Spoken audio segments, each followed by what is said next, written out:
Arkadaşlar selamünaleyküm. Arkadaşlar bu makinamız kalın sarım. Aynı makinenin arkadaşlar silimini de yapıyoruz. Üründe elektrikli bir aksam yok. Sadece mekanik bir ürün arkadaşlar. Hemen sarıma geçiyorum.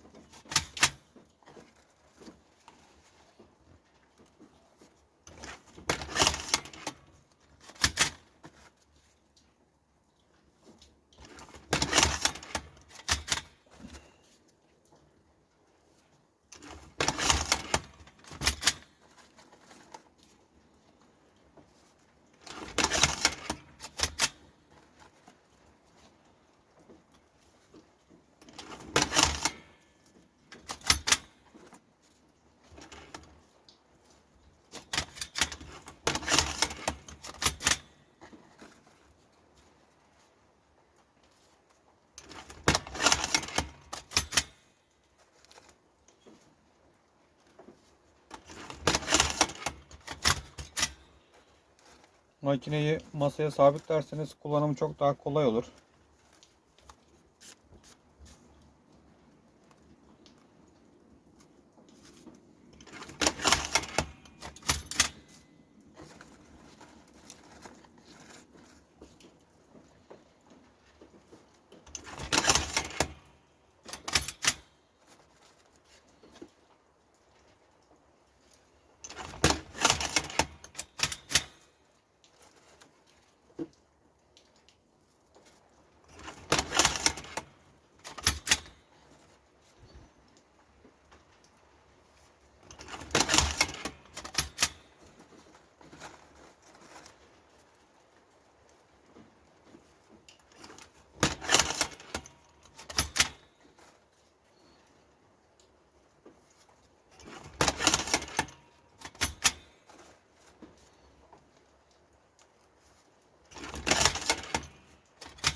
Evet arkadaşlar.